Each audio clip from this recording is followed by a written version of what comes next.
Right, how's that? How's that? We got visual. We should have sound.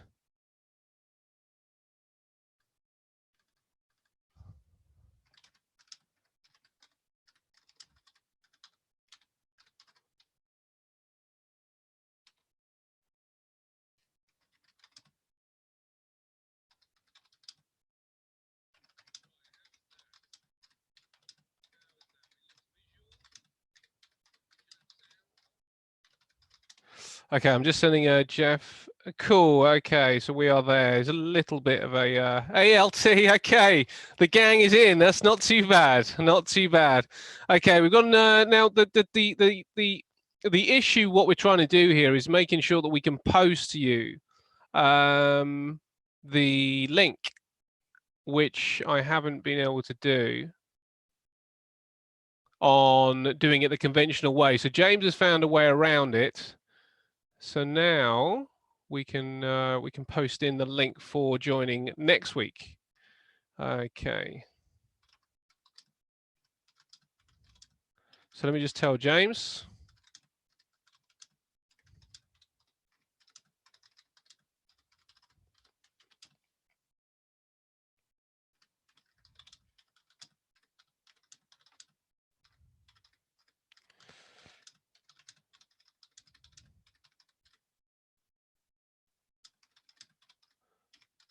Right, that should help us. Now we should be able to, hey Ravinda, hey Faye, hey Crystal, hey Kumar, Lee, John, we got Swee in. Ah, we got a good crew in, good crew. Okay. Oh, it's in the description box. It's in the description box somewhere. Now, where is the description box? Well, I can't see the description box, but that's probably because... Can you guys see the link for next week in the description box?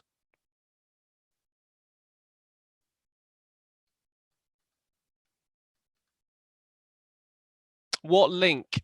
What link? Yeah, what link? That's what I figure.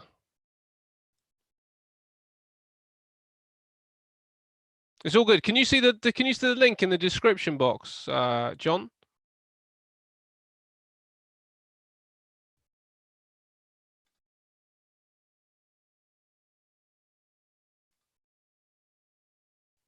It's there. Great. Great. Okay. All right. Well done, James. Well done, James. He's pulled it out the bag again. Right.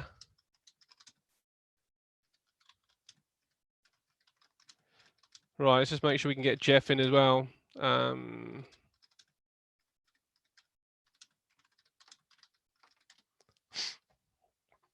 Okay. So we can get Jeff in. Oh, he's typing in. Well done, James. Brilliant. I can't see it. I don't know. Oh, I know why I can't see it, because I'm on, aren't I? Oh,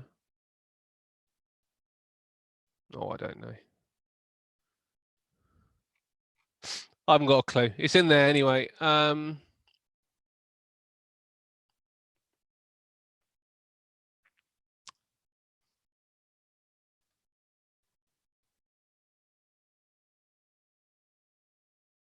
All right. I haven't got anything coming under my screen, but James says it's there, and you've all got it. Right. Let's get to work. James, could you help Jeff in? If you can hear, could you help Jeff get in? I think he's struggling to get in. So if you could help Jeff get in, that would be amazing. Yeah, I think they are. They're going to be dealing with that. Now let's get to work on this and see where we are. So let's start with what has changed since we were last together. And what has changed is an announcement of the unemployment claims. And what we've had with the unemployment claims is a very, very slight beat on unemployment claims. It's come out as a green number because it's slightly better than forecast, but literally slightly better. Let's just check the graph on this one, see what we got. Well, it's below the peak, which is one aspect of it. So if we are taking the last two, it seems to have come in below that peak. Now that's the last 2 weeks. So does this start to create a trend to the downside on unemployment claims? Who knows? We'll have to see. But still shocking numbers, and there might be something more to that story. Not one of the best indicators for telling us the absolute true health of the economy, but because it's regularly updated, it is quite a good one just to give us a bit of a flow through on that. So at least we have some information that we can gauge. Better than expected, but still pretty grim. So those numbers are appalling. Housing starts still bad. Philly Fed manufacturing index. I mean, again, just an absolute crushing number. Look at that. So appalling numbers yet again from the States. You know, whether we move today, I don't know. This is the real number of the week, the GDP quarter and over year for China. To see, you know, what was the impact. Now I'm pretty sure, so that's going to be January right the way through to the end of March. So we'll get a bit of an indication of how bad coronavirus actually was. Now the forecast for -6.2. Now I wouldn't suggest a beat of that would necessarily be positive, because it would have to beat by quite a bit. You know, if the economy didn't shrink quite as much as people feared, absolutely fine. But you can see that the previous was 6%. So looking at the graph, there's been nothing here that has suggested that we haven't been bubbling along okay. We have been weakening, you know, over time. We've just been a little bit weaker, but we've been bubbling along okay. You know, they've been around about between the 6 and 7% mark for quite some time. With a little bit of weakness, no real stellar numbers just before going into the financial crisis. You know, those numbers were 8, 9, almost 10. I thought it did get to 10 at one point, but did it not? Might have done. Yeah, it did. Got up to double figures at one point. So enviable numbers from China before the financial crisis really hit. But we have started to creep down from. We did start to creep down from there before the start of this year happened anyway. But they are looking now all the way down there. So you can see that the forecast is the brown dash, and the actual is, so look how they're pretty good. You know, when you consider the forecast versus the blue line, the brown versus the blue, pretty close. So they're pretty good at forecasting it, and they're forecasting it down there. So either way, you know, if they get close enough, we are having a huge shrink in the economy. Fixed asset investments year to date. Let me see what is. Factories, roads. Okay. Infrastructure, you would suspect, would not be spent on anyway. Industrial production as well. This number would be quite important as well, considering what they put out last time. So there's quite a few, and then retail sales will be a bit of a lagging indicator, but might tell us something about what's going on at the end of the line. And then they also have an unemployment rate in China as well. But obviously the GDP is the big number. So we need to focus on that for tomorrow. IMF meetings as well. But that would suggest that if we were to stay buoyant today, it would probably be just a buy into the news event. And then after that news event's finished, they could sell it off. So we're not by any stretch out of the woods with this first trade yet. Could really go either way. I mean, there's no reason for it to go higher. But every now and again, the stock market just confounds you, you know. Now, why have I still not got Jeff?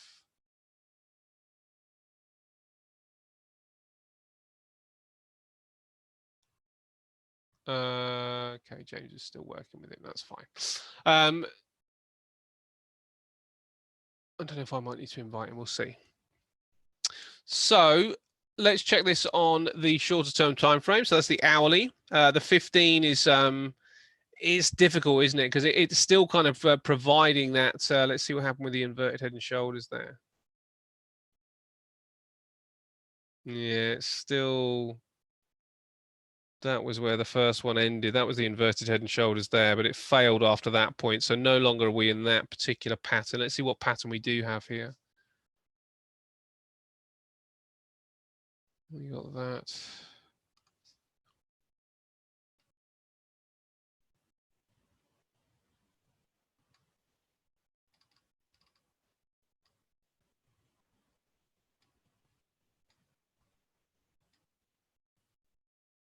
Yeah, I don't love that.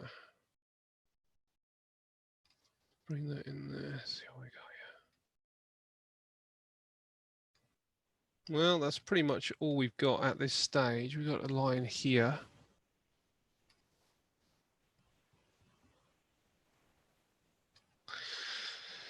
Let's see what we got here.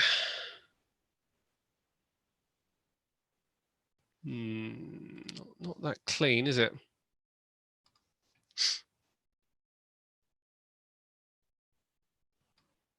You look at this on the longer term time frames, and what it's showing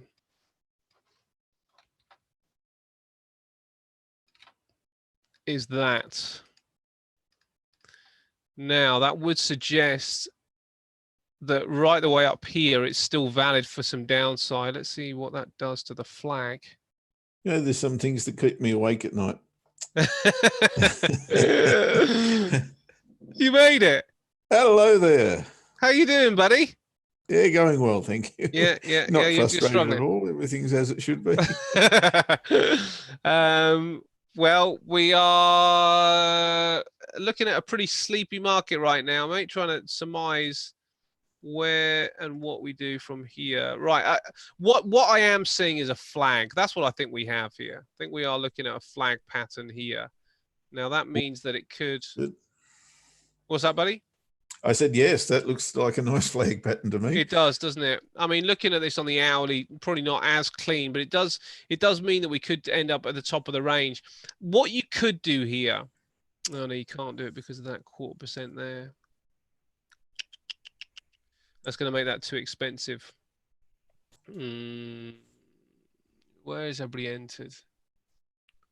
Where has everybody entered? Everybody would have... Let me just find out where everybody's enters for this market and see whether you can come out. Well, you could come out a break even and then look for this higher level just so you can get stops up there, or just hold on to what you've got. The reason I'm saying that is if you get stopped out here, it doesn't look like there's that much room before it could potentially turn around again. But maybe still worth allowing just maybe allow it to get stopped out, and then just see if there's another pattern up top of it if it does pop up there, just in case, because it could still start to weaken from here. There's nothing really to suggest that we've got huge strength. But looking at this on a 4-hour chart, the 4-hour chart is suggesting that we do have a flag, and the flag pole is around about here. That looks to me like the flag pole, something like that, which is going to lead us down to 52.50, and 52.50. It's not really a lot on 52.50 actually. Is 52.50 below that? Oh no, sorry, 52.50. 52.50. Yeah, that is pretty much, that's just a bit more shallow than we said anyway, so that's okay. So if that flag is to play out, that gives us a lot of room for some downside. You know, I've got to be honest, I'm struggling a little bit to get a really clean pattern here. But it looks like that one could be, and you know what? Oftentimes, if I struggle to get a clean pattern, it means that there's another one forming, and there'll be something. Yeah, that's the thing, Helen. I'm just trying to scribble at the minute and see if I can get some clarity. I think both Jeff and I can see the flag there, but I don't love the flag. I've got to be completely frank. I'm not 100% sold on it. It's okay. It's all right, but I don't think I'll be really comfortable with a flag until we test this upper level and then start to come down. If we do that, then I'll feel a lot more comfortable that we might well have a flag pattern going on here. But I am drawing a lot of lines to see if I can get some clarity. And as I say, what it might mean is that there's a pattern forming that is it just hasn't appeared yet. So it's either the flag, that's the best I can settle on, which would suggest that maybe a little bit higher before we go lower, or we are waiting for further developments of a pattern. Either way, no big deal, because either way, I'd much prefer it to be, I don't know, 5,700 and slightly above, still puts us in bearish territory. And I'd love the FTSE in that kind of area to really kind of kick in the shorts. Let's just double check before you kick off, Jeff. Have you got anything pending, Jeff, that you wanted to get to? No, I think what has happened already has probably happened, and it's going to take too long to explain, mate. So you keep going, and I'll have to spend a bit of time on it. Okay, no problem. All right, S&P on the 4-hour chart is putting in a right shoulder, so that looks like there could be some distribution going on there. This starts to fail down, then we will be looking at. It probably does need to break down this low here, but we are looking at an S&P as well, which is starting to look like it's potentially a bit weak. Difficult because there's patterns within patterns. Now the longer term timeframes will always trump the shorter term timeframes, but we do have a left shoulder, a head here, and a right shoulder up here, which again the right shoulder's higher, so that could express actually something fairly positive. Not the best last line. Let's do this again. Yeah, if that's at a similar angle, I don't know. Again, not that great. So let me do this on an equidistant tool instead.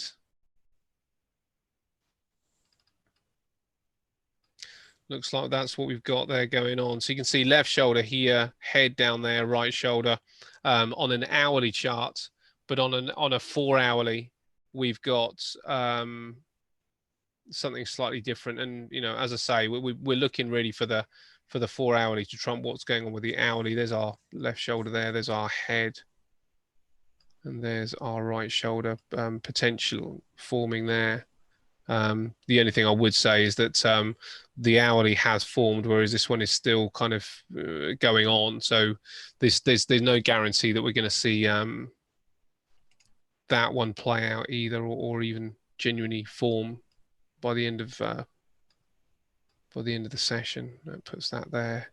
Yeah, you can see that this left shoulder, sorry, that the left shoulder's formed, the right shoulder's still going on. So it might not even be a head and shoulders pattern with the 4-hour. The hourly is a bit cleaner because in actual fact, the left shoulder, head and right shoulder have formed. So this is an inverted head and shoulders. This has formed, whereas the wider pattern hasn't yet, which means that they could both work out. This might well move to the upside, hitting that neckline of the inverted head and shoulders, and then it could start to turn around and start forming this wider head and shoulders. So I guess even this does suggest that we push up a little bit. Let me just double check that. Yeah, looks like there's a bit of room to the upside with the S&P. It might come down first. Yeah, it might drag down a little bit first and test the lows, but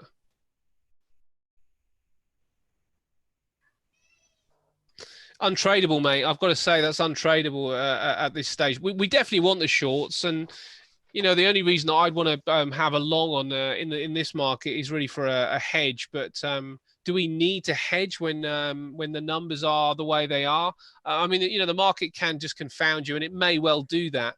But I'm not keen to take on a trade to the upside, which is so fraught with issues. I'm not going to say the word danger because I don't think it's dangerous, but I think the upside is fraught with issues.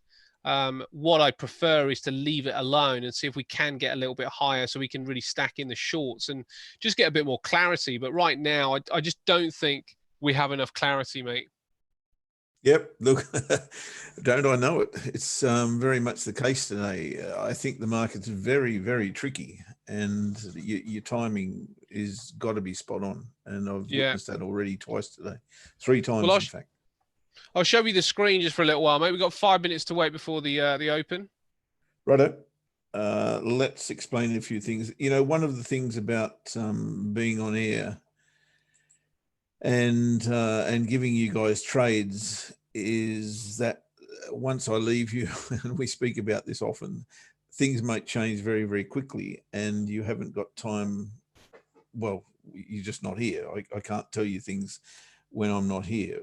I can only give you warnings about what I think might happen. This is a case in point, and we traded both Euro Aussie and Aussie Yen in the earlier session. I don't see my chart yet.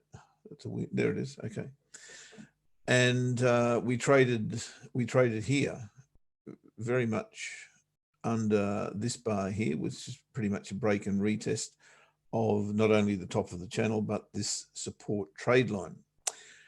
Well, would you believe that we got a TP1, no problem, by about, I don't know, 0.2 of a pip or something like that. There wasn't much in it. And then, of course, price went straight back and took out our stop loss for a break-even trade. Well, since then, we got exactly the same scenario here and put exactly the same entry in pretty much the same TP1. Sorry, the entry was there, different entry. So same scenario, break, retest of the top of the range, then break, retest of the new trade line. And here's the thing, and I say this to my students all the time, you must move your trade lines when they become invalid, and they become invalid after 2 breaks. So 2 breaks means 1 break and a retest, that's fine. And then you get a new low. And when you get that new low, you've got a break and a retest. And that's exactly what we traded here for the second time in like an hour or something.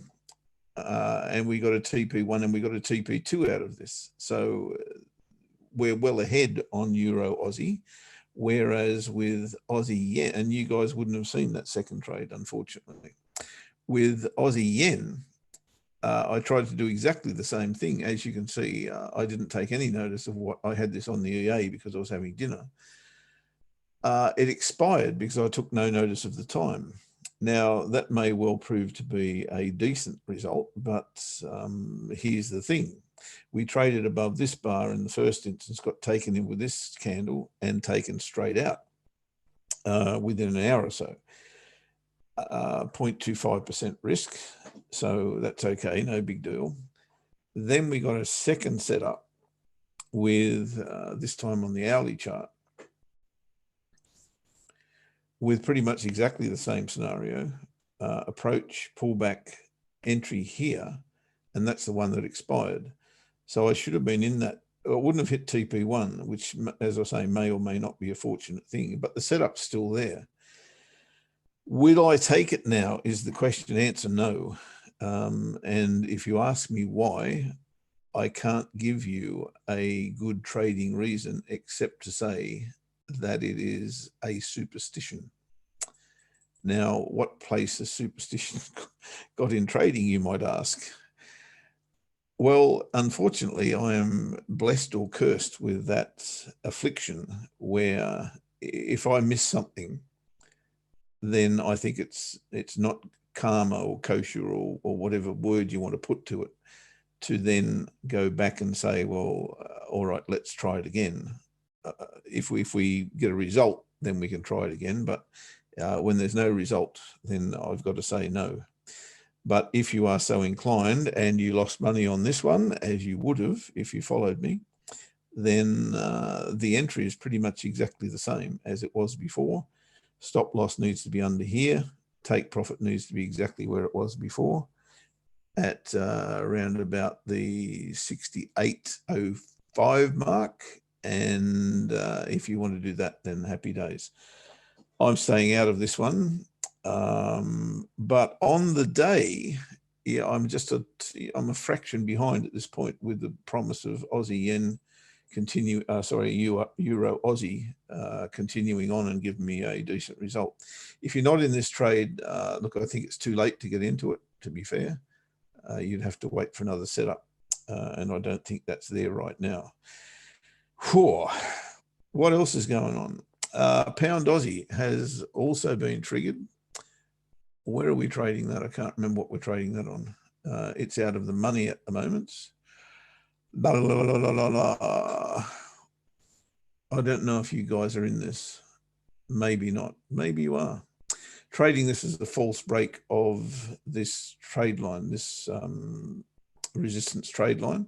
As I say, out of the money at the moment, coming back at us currently, and hopefully we'll get into that. Our TP1 is just before the daily pivot. If you're not in this trade and want to, then my entry level is at 1.97, I think it was 80. So I've been slipped a little bit into that. And I've got a stop loss of 128 pips. TP1 is at 30 pips. And I'll close a third of the position at that point. And what have we got here? Open TP2, open take profit. So really just trading a false break of this trade line at the end of the day and looking for profit before the daily pivot. I think that is it for now. Euro pound, I've been bursting at the seams to get back in, but I haven't found a way just yet. So still waiting on that. Cable, how's that cable thing going? We haven't been triggered yet. No, that's going up and down in the one spot. So the breakout hasn't happened. What else? Euro dollar. We have been triggered short euro dollar on the 4-hour chart. We're out of the money on that at the moment. That was just a little lesson that I did earlier. Let's get rid of those. I think you guys were aware of the euro dollar trade. If you're not, then I've got an entry at 1.0853, I think it was. Again, slipped into that by about 0.3 of a pip. TP1 is at 61 pips, and we'll take a third off at that point. And TP2 is 188 pips. We'll take another third off at that point. And the rest will be open until probably, I don't know, maybe take more than the third off here. I'll just leave a little tiddly bit open if we do get to that point. And hopefully we do by sometime tomorrow. Holy jumping Jack Flash, Ash, there's a whole lot going on. I'm still keen to get back in on Aussie Yen, but I'm not going to jump in now. I want to see the other Aussie pairs come back to the weekly pivot before I get back into those longs. So I think I've just about covered it. Dollar Yen I haven't covered. Sorry, mate? We're just doing some waiting here, are we? I mean, I think it's okay. We're sort of waiting for the FTSE as well. I think if, you know, when you're done, we'll let's cover some journal stuff. Okay, good idea. I'm just about done. Okay. Dollar Yen. If you're following the way that we trade these, you should have traded that bar right there. And I think I've got no idea what I was doing at the time. I'm already in Dollar Yen short, so it's no big deal. But this is a classic 30-minute entry where you've broken for the second time above the range that we're in. We've come back inside it. We've retested it. Option to trade there. Very, very similar to what, in fact, it's exactly the same trade as I've just explained to you on not Aussie Yen, but Euro Aussie, where we've come back inside, retested the top, lower high there. It's exactly the same trade on Dollar Yen. Back in, retests, away you go. And then we've got a lower high once we've come back inside the range. So again, entry there and obvious take profit at daily pivot. So they're the little trades that we shouldn't miss. I don't believe I was in front of the charts right then because I didn't see, well, I certainly didn't see it, but they're the kind of ones that you want to take. Those nice little interesting candles that are doing exactly as you've asked them to do. That was only a 10 pip risk for, I think, about a 50 pip game or something like that. No, only a 20 pip game. So a 2-to-1 by the time you've taken your first profit, just a 1-to-1 there, but there's still opportunity to get that converted into much more. Right, mate, that is it for now. If I see anything else, I will certainly point it out before the end of the show. Okay, great stuff. All right. Well, let's talk about the journal because I think it's something that we all need to get used to. Now, the first thing I want to discuss to take profit 1 and take profit 2 for the euro dollar is, Jeff, is the question. Sorry, I'm not in the room there. Take profit euro dollar on the 4-hour chart. Right. Okay. Take profit 1 is 61 pips from entry. So if you want an actual level for that, it is, settle on it, 1.0790. And TP2 is 1.0665. Oh yeah, I see. Yep. Okay. Great. I've just found I just found all the links as well. You seen the links there, Jeff? I did. Yeah. So Gorgeous. just so we can see those links as well. They are below the actions to wealth wording in the descriptions box. Let's get and talk about. So I wanted to talk about what was it? The market. What was that you called it earlier? Somebody was asking you about they gave you a little abbreviation, and we didn't know what it was. Oh, Scanner. MS. MS. The scanner. Yeah, market scanner. Yep.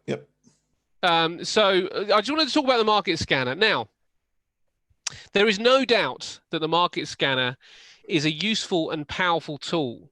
But while you are new and you are learning, the last thing you really want is something which stops you looking at charts. So what I would suggest you do is note down before you open the market scanner. Now, remember, what we want to do is make sure that we are working and working smart, right? So let's open up our charts every week. There's not that many to go through. You know, when I consider that I used to go through the FTSE 350, all 350 stocks, and click and see if there's anything there. Click, next one. And now, you know, we have things like market scanners or whatever that will basically do it all for us. There's not that many, even with there's still not 350 options for everybody to click on. I don't know how many there is, Jeff. Is it near 100 for the In brokers currency you use? pairs? Yeah. Oh, mate, no idea. Absolutely no. Okay. I don't think it's that many, to be fair. Okay. Let me count the ways. Whilst you're chatting, I'll count them. Yeah, go see if we can count them. But my suggestion would be is to look at every single chart on whichever. Now, if you are a daily strategist, if your chart is on a daily time frame, check every single daily chart and see whether your setup exists. Do the same on the hourly if there's your hourly, or the same on the 4-hourly. It doesn't matter what it is, but do your work and do the actually visually pick them out. Then put the market scanner on and see if it agrees with what you said. Now, the reason that I would suggest you do that is twofold. Number one, the market scanner may miss something, unlikely, but it might. But the second thing is it makes sure that you do, when you then check it up against the market scanner, it makes sure that you understand the parameters of what you should be looking at. And this is when you first start learning. I'm talking about, you know, doing this for the first 3 months of your trading career.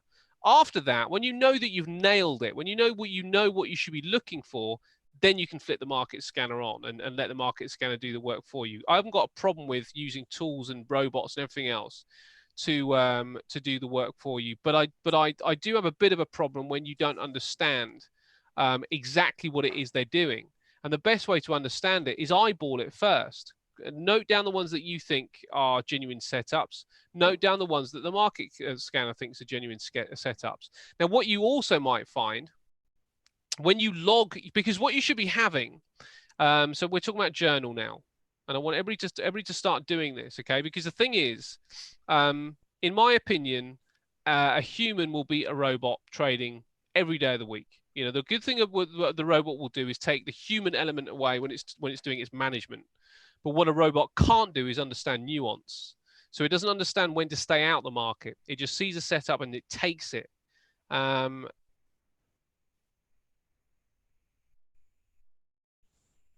62 including indices, mate, by the way, on this break.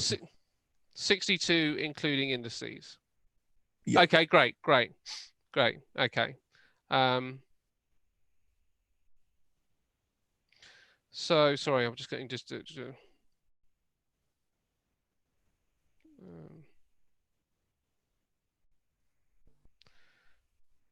sorry, I've got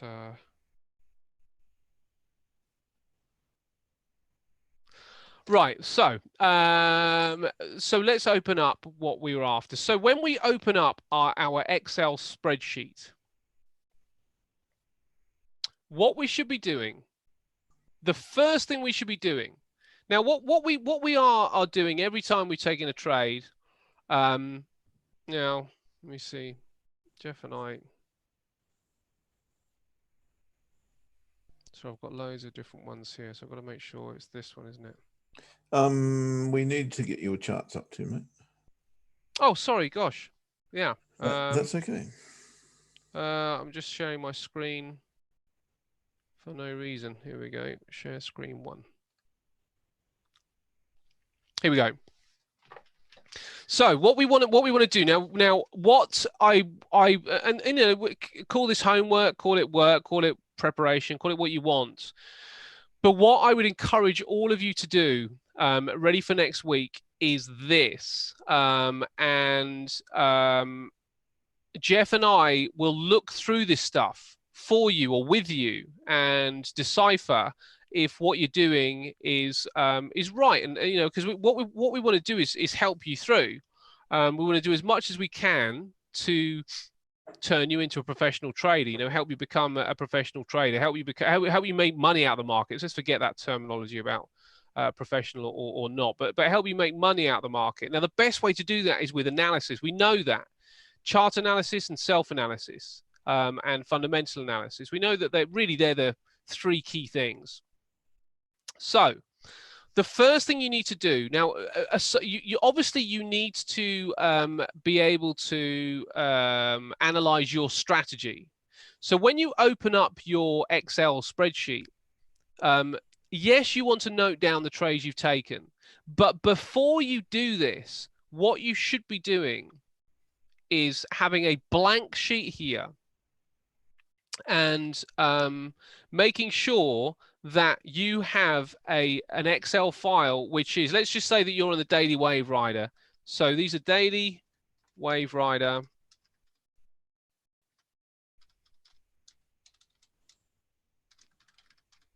trade ideas. Okay. Where's my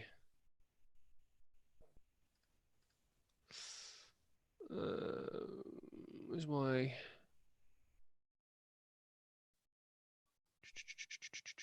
don't remember how you do that.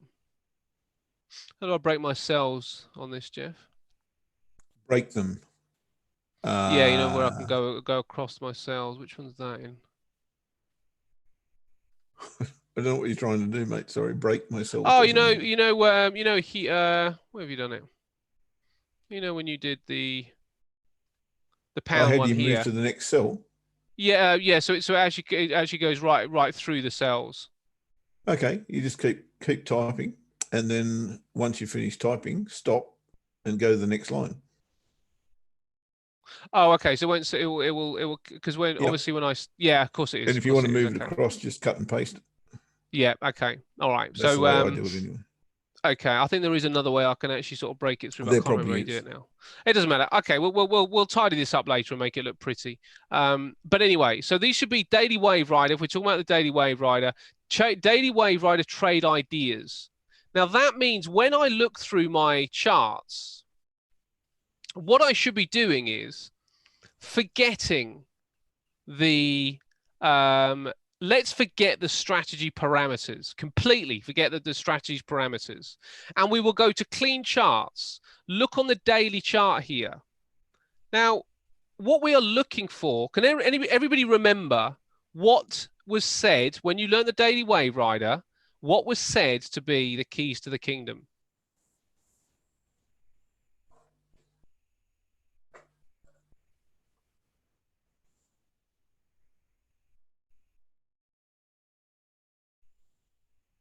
I didn't Who learn can it, so I remember? don't know.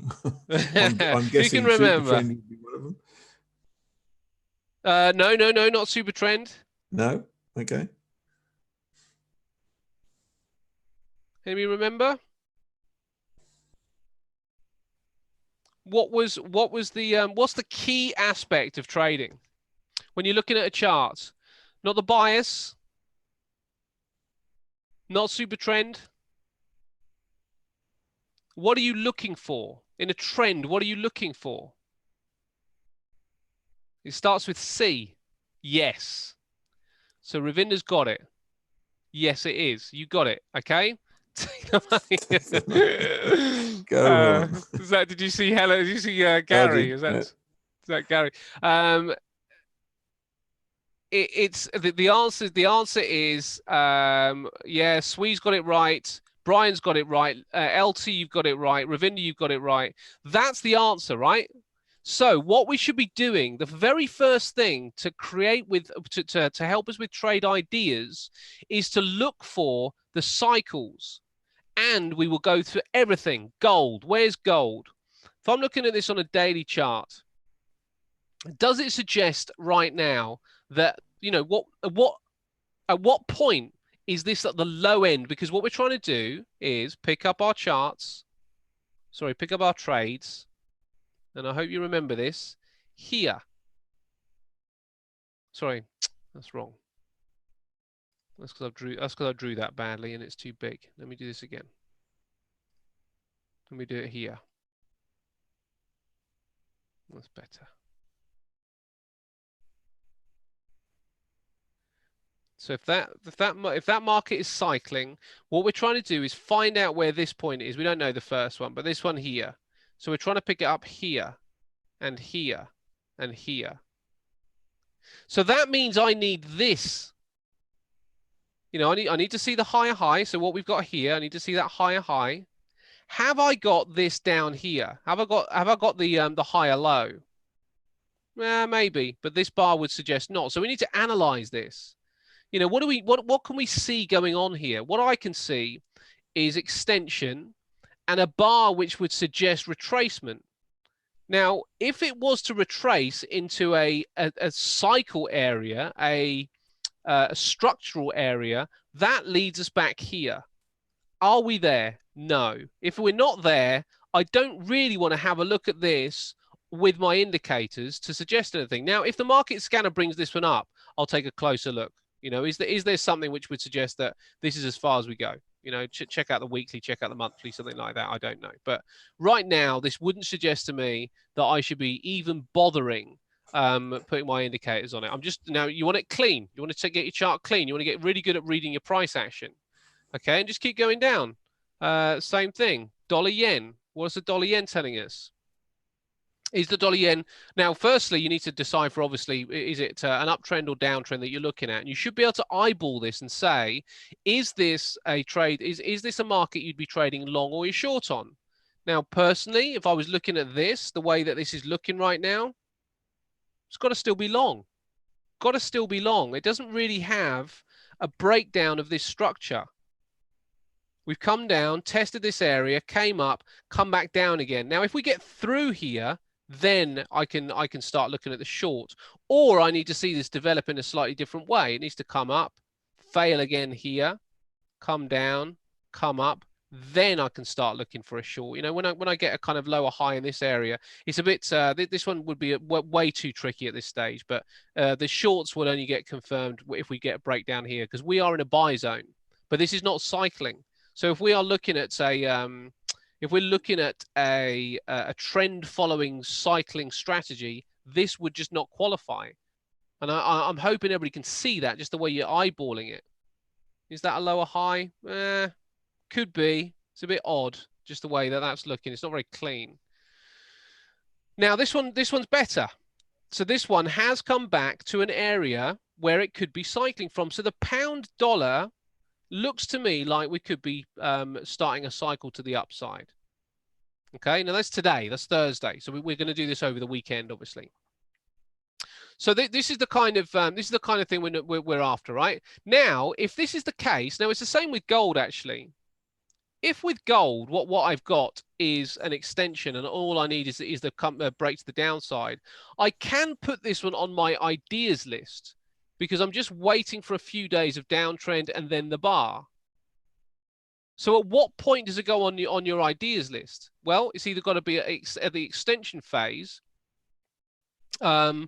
or it's got to be at the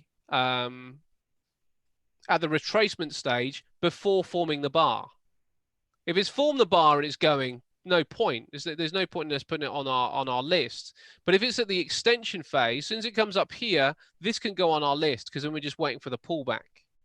And then when as long as it's going on, if the pullback's this bar, no problem. But this should still be on our list right now. Until we get a bar which does suggest that we might well be holding the area that we'd be looking for the cycle. So so that should be the first thing that we should be doing, ideas. And then for something to get off our ideas list onto our live trades list is where the strategy kicks in. So every week you should have your trade ideas. Now, what you want to do is then compare which trades got onto the triggered list from the ideas list and which didn't, and how did the ones that didn't get on the list do, and then you can start analyzing why it didn't get on. Why did it not get on the list? And then you might start finding, actually, I don't need all those things to be in line. I can actually start looking for other things. I can be a bit more nuanced about this. And then when you're in the trade, then there's a slightly different process of analysis that because obviously the first thing you do is your ideas, which then become trades, which is almost like a different spreadsheet. But those trades need to be, how did you manage them? I think you were talking earlier, Jeff, about the column which is mistakes. Was it mistakes? That was it. Yes, the column which is mistakes. Made one yesterday. Yes. Yeah. See, I make mistakes, and when I note down my mistakes header is timing. So I want to know what was my timing like? Was it good? Was it poor? Was it good or poor? I think it might be good or poor actually on my list, but then they have little caveats. So poor, early, late, so I'm trying to sort of make sure that what would have happened if I got my timing right. But the first thing really to do is get your ideas list right. It's got to be the first point of call. There's no point in analyzing the way that you're trading if you don't even have a process of elimination of how you're picking the right trades. Because what you need to do first is understand what are the right trades.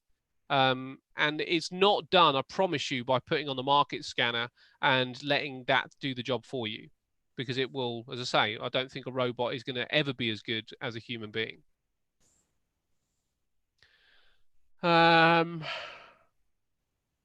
So I guess, mate, what I'd like to do is sort of say to everybody, why don't you get an ideas list together, and then we can check them on Monday. As to what you might put in there. Yep. Yes. Happy to do that. Absolutely. Now, if there's any other bits that you guys would like some help with specifically, then we can add those in. But I think if what we can do, if we are going to give you some genuine help, and that help really is going to be defined by what you tell us it should be defined by, you know the help you need in some cases. Then we can always bring it back to the journal so we can properly analyze it, and picking the right columns is really, really important. And writing the right columns is really, really important, so we can start to move forward from that as well. And of course, apart from trading in this session, that's what this session is all about. It's all about trying to get you guys up to speed and trading very well. That's the US session. That's what we're trying to focus on. Yes. Yeah, exactly. And we don't have long, you know. I don't know whether it might get to a point where we might end up, you know, that show might have to be a couple of hours. I don't know. We just don't know at the minute, do we? What's Yeah, look, it's suck it and see. It's early days, and we want to get it right. We want to make it as good as we possibly can, and there's no point doing it unless we make it right. Unless we do make it as good as we possibly can. Yeah. Journal win ratio. Oh my goodness, that's a Monday. That's a whole thing. Let's do that on Monday as well, Faye, if you don't mind. Oh, sorry, Crystal, if you don't mind. Oh, Sinner Scott, I think the best strategy for if you're too busy is the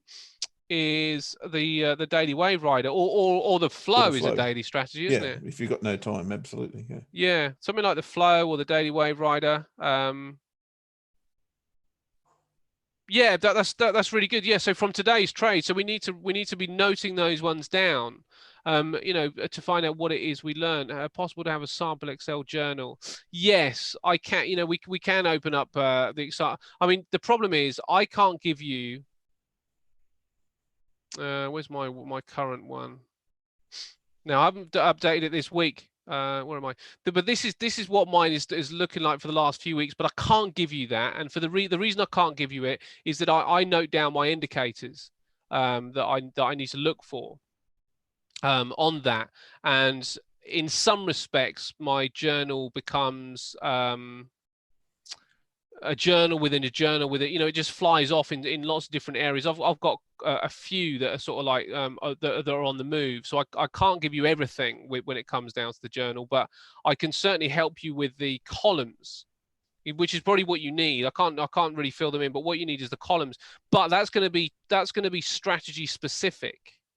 You know, when you kind of get your strategies together, and the way that you want to trade, then that's going to dictate what your journal looks like. Because really, if you are a whatever, you know, let's call it the you're trading the paper house strategy, which isn't a strategy, it's pretty made up. But maybe, you know, part of the paper house strategy is that you want to see, you know, you're only trading shorts, and when something crashes through the door, it's gone through the paper floor. So, you know, part of your strategy, part of your journal has to say horizontal line break. So we can certainly help you with the categories, but what we'll need firstly is the strategies you guys are trading. You know, when we get a list of the strategies you're trading, then we can decipher what needs to go in each column, and then be able to analyze them that way. FTSE 100 is on the move, so we are now looking at a FTSE which is edging its way a little bit lower. Now it's not fully got going yet, but we're just about to close up this hourly bar in the next minute or so, and looking a bit more negative. So could do with crashing through that, but it looks pretty weak here. You know, that flag pattern looks like it is potentially going to be playing out fairly soon. I would suspect the S&P is also showing some signs of weakness on that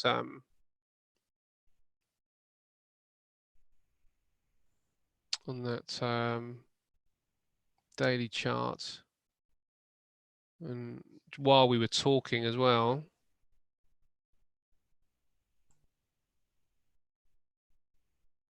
Crystal, I think the best thing for me to do is to do a video on win ratio for you, and I'll attempt to do that over the weekend, and somehow give you guys the link to that if you want to have a look at it, because it does take it's a fair bit of an explanation, and I'll chew up a lot of time here by doing that. So I'll make a video for you if you like.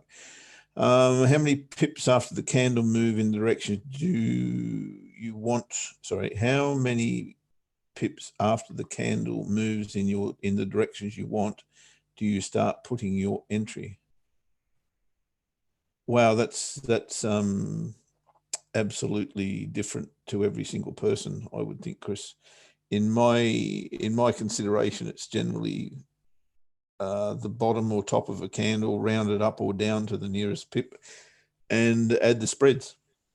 That's pretty much the go-to rule for me. But if it's a bigger time, that's a 30-minute chart. If it's a bigger time frame, I'll probably use a level that might be a pivot, might be a trend line, might be a horizontal support and resistance area.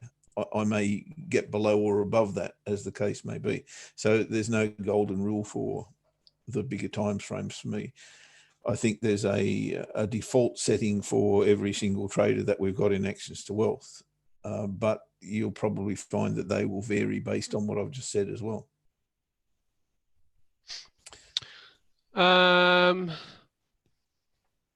So Chocolate Star, is that right? Chocolate Star. How often do you check your trades, and how do you determine whether the trade deviates from the direction of your trade and is time to sell, since moving up and down is usual? Okay, yeah, I like that. So I guess, do you understand that question, Jeff?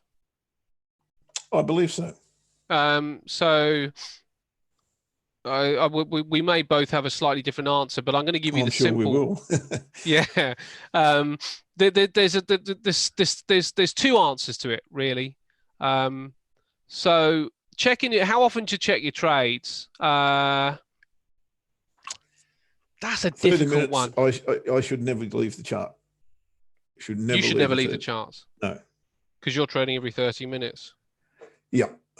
But 4 hours, it's pretty much set and forget for me. If I've got my plan in place, I've got my levels right, it's pretty much leave it till it hits the stop loss or the TP1.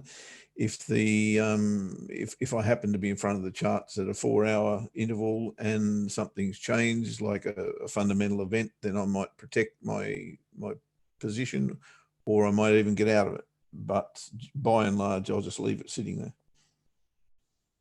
Yeah, well, and I think this is the thing. It depends on how you've managed it in the first place, really, because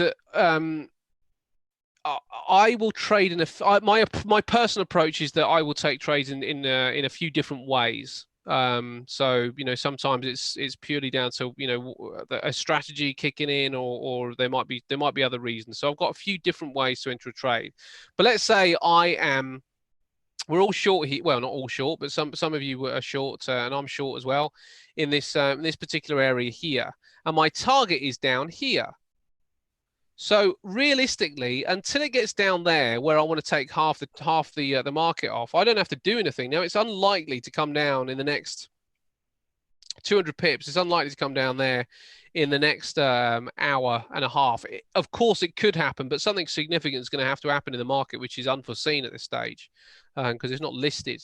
So it's unlikely to come down there. So I could actually go away and come back in, as Jeff says, in 4 hours, maybe in an hour possibly, and check this. Realistically, I could even wait until tomorrow before I really need to check this the price action on this trade, because I don't think it's going to come down there today. I think the likelihood that I can see, and this is the thing, I will use what I suspect is going to move the market as my reason to check it. So I haven't got anything else which is on my horizon, which will probably move this market until the Chinese GDP data tomorrow morning at 3. So that's in around about 13 hours.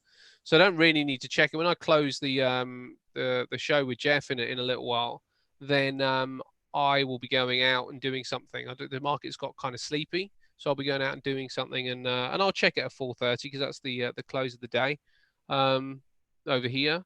But aside from that, I won't need to check it really until I get up tomorrow morning, because I'm either going to be taken out of the trade or we're going to be getting we're off and running, and we can check it down here. But the other aspect of it, how do you know when to close? You're going to close at horizontal levels of support that you have already predetermined, or you're going to use your stop. So as the market kind of comes down, there's really only two answers to that. I don't know if you agree with that, Jeff, but there's only two answers. You either predetermine level of horizontal level. My horizontal level's down here. Sorry, badly drawn. So unless it comes down to this particular point, then I'm not interested in getting out. When it comes down there, then I can do something. I'm not coming out here. Just not my way. If anything, I want to add here. So I want to go back and if it hasn't hit this level already, then I'll add some more here. So until it hits this, I'm not doing anything. But what I might do, and with the second half, what I'll do with the second half, if it comes then and does what I want it to, is when it's got to this level, then I can move my stops here and just track it. So there's two ways I'll trade it effectively, or in most instances. First, the level that I've picked for my target, taking a portion of the trade off there, half, third, quarter, whatever it is, and then the other half or the other portion I will just trail with a stop loss. And I don't think it can be done any simpler than that, if I'm honest. I don't know if you agree with that, Jeff. There's no one size fits all for me, except that on the 30-minute chart, I've got a TP1 and a target generally. Sometimes I'll have a TP1, TP2 and a target, which I have on Euro Aussie at the moment. So we've taken TP1, we've taken TP2, which means we can only win on the move. But there's a big gap underneath where price is currently and where the next real level, if you like, of support is. So for that reason, I'm going to leave a portion open.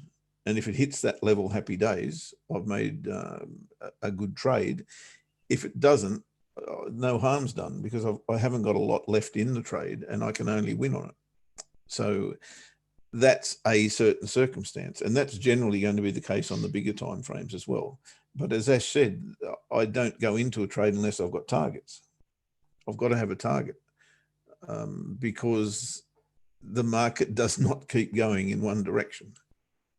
It will fluctuate, and you've got to take notice of those support and resistance areas, whether they be horizontal levels, whether they be trend lines, whether they be pivots, whether they be whatever they are. They're there, and you must take note of them, and at the very least take profit there. So that, and you know that well before you take the trade. It's part of the actual analysis, and part of the reason you took the trade is because the target that you see is giving you a reward that is attractive. So that's very much part of the trading process. Just got the question of this Euro Aussie here, mate. Difficult. I mean, Euro Aussie straight away. Just looking at it bare, with no other information, but the technicals. What's Christina saying? I'm thinking to let Euro Aussie to go below the daily pivot, then come back to retest it. That's where the entry is. Yep. No drama. Okay, so I'm not going to add to this because I don't see the short, and you guys are trading a slingshot setup on this one, which I haven't analyzed, and that's Jeff's field of expertise and not mine. So you would agree with that, though, would you, Jeff? You would go under the daily pivot and then enter under the daily pivot. Well, the real entry's already been had. I'll show you, however, if you're not in this trade, how I would get back into it when you're ready. I'll take the screen and show you exactly how to do that. So just let me know when that's possible. Yeah, and no I'll problem. do that. Ravindra, I've also got your question on pound yen, which I'll tackle when that happens. Okay, great stuff. All right, let's cut to Jeff. We're actually pretty tight on time now. We're way over, but let's finish with these last two. How many pips to trail? You're gonna have to give it room, Harry. I'm going to give you the block number, and next week I'm going to get into just a bit more detail of how much I'd want to trail. But if I am, because there's two answers to that. If I am counter trend trading, I'm expecting to be wrong at some point, so I want to keep my stops tight. If I am trend trading, if I'm with the trend, if my overall bias, like it is in the FTSE, is short, I want to give my stop some room, just in case it comes back and whips me back up and then, then goes again. So around about 10 pips would be where I'd trail my stop to the downside, because I want to give it some room. But there's a way to analyze, where we should be putting our stops, which we can get to on Monday. So let me pass to you, Jeff, and we will finish up really with you answering those questions, and then we'll come back Monday for 8 in the morning. There you go. That's for you. Oakley dokley. And I've got probably one thing that keeps me awake at night to share as well. Can't get away on a Thursday night without that. Righto, Euro Aussie, let's tackle that one first. So Euro Aussie, for the longest time, we've been bearish, right? And what we said at all of these times was, when we hit a support level, we need to do one of two things. We need to take profit, or we need to get out, one or the other. So we hit the support level, which was here, the other side of the gap. We decided to trail our stops very tight, and we allowed the market to take us out. Now we're at the top of that range. What we're looking for is to trade the range now, not necessarily to do anything else, but trade what we see. And what we see is a range, and that range looks like this. So a couple of highs, a couple of lows. We've been off the top to the bottom, off the bottom to the top. We broke out to the high side, and we came back into the range. This is exactly why we entered earlier today, and exactly why we've re-entered the trade, because we do have a re-entry and a lower high, and that tells us to trade short, target down here somewhere. But in the meantime, we've got a whole stack of support underneath us, this low and the daily pivot. You can see where I've taken my second profit right here. That's where I took my first profit. And this is the second time I've traded this today. Remember, we got a break-even trade on the first attempt. So now, if you're not in the trade, from my point of view, I have to trade a slingshot scenario. I can't just guess that this is now going short. I've got to have a reason, if I'm not in this trade, to get in this trade. So that reason would consist of potentially, let's say, a false break of resistance, which we can probably produce on a bigger time frame now. If we have a look at this, we've got a trend line coming through here.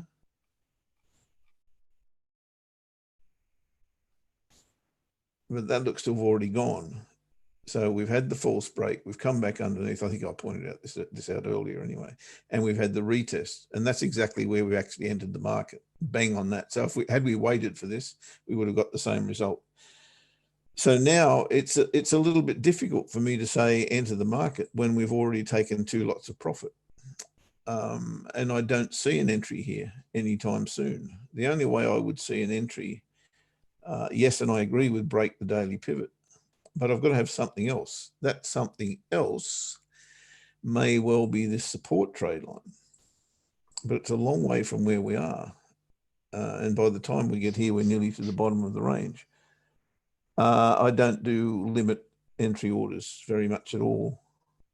Choco Lucky Star. Very, very rare for me to do a limit entry order. And if you're thinking, okay, let it go back here and enter short again, well, really? That's not the way I trade. I have to have a setup that suits me. And the setup that suits me is a false break of resistance. And I'm not sure how many times I've said that in the last week, but unless I see that, I'm never confident of going short. I've got to hit the resistance and I've got to come off it. And that's generally going to be a lower high after the resistance level has been hit. So in this case, if you now saw a lower high in this vicinity, that would probably be a reason to enter the market, but you've still got an untested daily pivot below you, which is why I've taken these profits, 2 profits before we got there. So I really can't help you with a an entry from a slingshot point of view. From a full make sense point of view, break the daily pivot and retest it. Yep, got it. I'd be happy with that. And if you got a lower high in the meantime, then okay, I'm with you. But it's not my particular way to enter the market, if I can put it that way, unless you get a nice double cross, like we got on what? Euro dollar, I think. Yeah, euro dollar. That's why we're trading euro dollar pretty much, because we've got a nice double cross. What's a double cross? Big selling bar, so big decisive bar that comes across a pivot, in this case the weekly pivot, followed by a big buying bar that comes the other way across the weekly pivot, entry underneath. So far doesn't look great, but I've got high hopes for this one. I think this will go okay. If it doesn't, it doesn't, but there's a whole stack of reasons that I entered this one. Again, the false break, back underneath the trade line, back out of the market structure, retested it. That's always going to be an entry for me short. So they're the sorts of things I look for to trade, rather than, okay, this looks reasonable. That's not good enough. I have to have something other than that. Pound yen. Ravinda wanted me to have a look at pound yen. I should have a pound yen chart here somewhere. There we go. Pound yen on the daily chart, I think, Ravinda, was the question. And you were looking for, I think, a daily wave rider scenario. Don't trade the daily wave rider, but I get, and Ash can probably chime in here, because he's aware of the strategy far more than I am. But if I'm honest here, I'm thinking that's the candle that I would like to trade, by putting an entry above it and a stop loss below it. That said, I've got an issue, because I'm trading straight into this high here, and it's not that much of an issue if I can take profit before I hit that level. So in this case, you've got about 30 pips up your sleeve to take profit, which is around about 1/6 of your risk. That's a little bit skinny as far as I'm concerned. I don't mind taking a third or a quarter of my risk or something like that for TP1, but that one's a little bit tight for mine. So I'm not a fan of entering the market at this level, I wouldn't have thought. Rather, I'd probably like to see, I don't know, same as always, I suppose, have a support level broken, get back above it, retest it, enter there long. So it's just exactly the reverse as I've described on the other pairs. If I'm at a resistance level, I want to see that resistance either bounced off or false broken. So a false break is always going to be the same for me. And I love false breaks. Why? Because the majority of breakouts aren't real. They're false, just like this one here. There's a false break right there. Look at that. Beautiful result. What is this cross? Pound yen. Wow, that would have been nice. So look, I hope that helps, guys. And I hope you've Ace, how do I decide which lows and highs to draw trade lines from? Wow, there's another full session. But generally, I'll give you the formula, Ace. If you write it down, it'll probably make sense to you. What I'm looking for is as many pip perfect points of contact as close to the market as possible. And the first two have to be swing highs. If you've got a resistance trade line, the first two have to be swing lows if you've got a support trade line. So I'll say it again. As many pip perfect points of contact as close to the market as possible. So for instance, I'll give you a quick example. There's one point of contact, it's a swing high. There's another point of contact that's a swing high. So you've got 2 points of contact and you are bang on the market right here. So the market is where price is, right? But now you've got 2 breaks, so that doesn't count. But the close to the market thing is, okay, which is the best of the trade lines? Using a swing high here, getting the same 2 pip perfect points of contact actually gives you a third pip perfect, maybe even a fourth pip perfect point of contact. So there's your trade line. And the reason is the more pip perfect points of contact that you can find, as close to the market as you can find them, the more likely you're going to be to find a trade. Because that's why I call these trade lines, right? Because I expect the market to keep coming at that or piss off right away from it. So either a big bounce away or a break. And when I get a break, it's either break, retest, go, or break back underneath, false break, go that way. Hope that helps.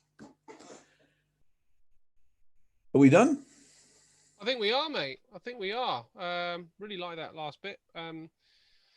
Let's do it all again next week. So we got a full US show starting next week. So we'll be in on the Zoom channel, I guess, or the GoToWebinar, whichever the channel that is. So I guess you guys will get a link to that. So we will see you for that. But for everybody else that hasn't signed up, we will see you in the UK show on Monday at 5 to 8. Mate, sorry, mate. Can I just do one more thing? Yes. In the famous words of Steve Jobs? I noticed there, Christina, that your stop loss was hit hours ago. I just want to give you a quick lesson in never give up. If you've got a setup and you get busted on it, then you need to have another crack at it. If it sets up again, Euro Aussie was a perfect case in point today. And as I pointed out before, we had a setup that came back into the range. We've just spoken about this, right? Back into the range, false break, clear false break potential. We got below it, we retested it. So that's the pure definition of a false break for me. So you've got to enter there.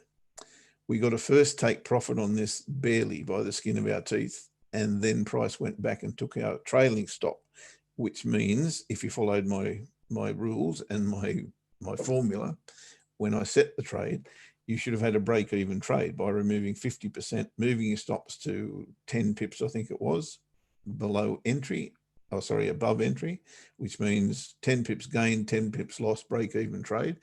But then it's set up again, exactly the same setup. So break, retest, move your trade line. Remember, as many pip perfect points of contact as close to the market as you can. You probably could have even used that one. In fact, that probably is better, but it's much the same. And it's the same scenario. Break, retest, enter. Got it again here. Break, retest, enter. They're all the same entry. So these are the things that are nuances to this strategy that I can't explain to you in one easy step. It takes a lot of time to be able to do that. It takes a bit of balls as well. Had you lost the first trade, then it makes it very, very difficult to place that trade again because you've lost your confidence. That's what you have to overcome as a trader. If there's a setup there, trade it. Doesn't matter what happened 10 minutes ago or 2 hours ago or 2 weeks ago. It doesn't matter. If the setup's there, you got to take it. Yeah. Okay. Now I'm done, but I think there's one thing's going to keep me awake tonight, mate. What's that? It's the letter W. The letter W. Why is it called W? Was it because it looks like two U's together? No, it doesn't. Let me draw it for you. I mean, it could be double V, I guess. Ah, there you're talking.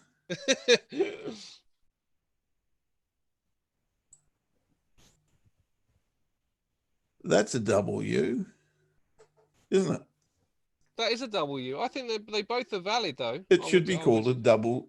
It should be called W, not. It should be called double V. Double V, not W. So I don't get it. Okay, mate. I might look into that one. Look into that. I reckon we need to ask somebody about that because it's wrong. It should be double V. Yeah. Okay, so we're gonna have a mystery hour. Let's have from here on in. We're gonna have a mystery hour. It's not really an hour, and the mystery is things that keep us awake at night. You know, why does this happen? Like, why is it called a W? We got to get somebody to answer for us. Genuine answers, though, so we can learn something on the way. One more before I go. Yeah. Why is there a D in fridge, but not in refrigerator? Oh God, that's a brilliant one. There you go. Oh, that's a really good one. All right, So I'll find out, mate. That should keep us all awake tonight. Let's get out of it. This is our last US session, right? Our last one on YouTube, I think. Last one on YouTube, yeah. Next week it will be in the subscription area only, which everybody can sign up for just below in the description box down below. Anybody that isn't in that, we will still see you next week on the UK session. Yep, UK session will still be on YouTube and always will be on YouTube. So we'll see you then. Those of you who reckon it's worth being in here for the US session, if only to hear what keeps me awake at night. Yeah. So have a great weekend, Ash, and everyone who's here. Thank you so much for your company for the last couple of weeks in the session, and for your content and questions. It's been a bit of a hoot, and we'll be continuing that as of next week. Absolutely mirrors. Okay, buddy. See you at 5 to 8 on Monday. That's the date. Don't be late.